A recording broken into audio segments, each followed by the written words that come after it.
ഈ ജലം ഈശാന കോണിൽ, അതായത് വടക്ക് കിഴക്ക് കോണിലേക്ക് എത്തുമ്പോൾ, മണ്ണിലേക്ക് ജലം എത്തുമ്പോൾ മണ്ണിൽ ബ്രഹ്മശക്തി ജനിക്കുന്നു, ജീവൻ ജനിക്കുന്നു, ബ്രാഹ്മണ്യം ജനിക്കുന്നു.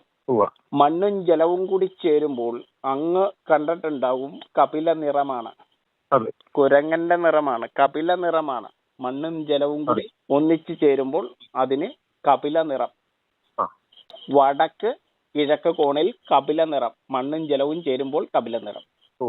അവിടെ ബ്രഹ്മശക്തി ജനിക്കുന്നു, ബ്രാഹ്മണ്യം ജനിക്കുന്നു. കിഴക്ക് തെക്ക് കോണിൽ എത്തിയാൽ, അഗ്നിയിലേക്ക് ജലം എത്തിയാൽ ജലം വധിക്കപ്പെടും.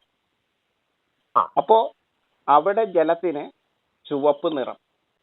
ജലം ജീവനാണ്. അഗ്നിയിൽ ആ ജലം പതിച്ചാൽ, ജലം അഗ്നിയിലേക്ക് പതിച്ചാൽ അവിടെ ചുവപ്പ് നിറമാണ്. ജലത്തിന് ചുവപ്പ് നിറം. ക്ഷത്രിയത്താൽ ജലം വധിക്കപ്പെടും. മനസ്സിലാവുന്നുണ്ടല്ലോ അങ്ങേക്ക്? മനസ്സിലാവുന്നുണ്ട്. അപ്പോ കിഴക്ക് തെക്ക് കോണിൽ എത്തുമ്പോൾ ജലം അഗ്നിയുമായി ചേർന്ന് ചുവപ്പ് നിറം. ഇനി തെക്ക് പടിഞ്ഞാറ് കോണിലെത്തിയാൽ ഈ ജലം ആകാശത്തിന്റെ വൈഭവത്താൽ വശീകരിച്ച് ഉയരും, മേലോട്ട് ഉയരും, വശ്യത്താൽ ഉയരും.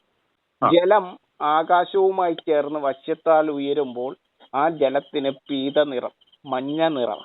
തെക്ക് പടിഞ്ഞാറ് കോണിലെത്തി നിരൃതി പീഠത്തിലെത്തി വശ്യത്താൽ ഉയരുമ്പോൾ അതിന് പീത നിറം. ആകാശവും ജലവും ചേരുമ്പോൾ പീത നിറം. ഇനി പടിഞ്ഞാറ് വടക്ക് കോണിലെത്തി വായുവുമായിട്ട് ജലം ചേരുമ്പോൾ ആ ജലത്തിന് എന്താ മോഹൻജി കളർ? അതിന് കറുപ്പ് നിറമാണ്. എന്നുവെച്ചാൽ കാർമേഘത്തിന്റെ നിറം എന്താണ്? കറുപ്പ് നിറമാണ്. വായുവിലേക്ക് ജലം ചേർന്നാൽ കറുപ്പ് നിറമാണ്. അപ്പൊ ചതുഷ്ക കോണിലുള്ള ചതുഷ്ക ഭൂതങ്ങളാൽ ഈ പ്രദക്ഷിണം ചെയ്യുന്ന, അയനം ചെയ്യുന്ന ജലത്തിന് 4 കോണിലുണ്ടാകുന്ന ചാതുർവർണ്ണ്യമാണ് ചാതുർവർണ്ണ്യം.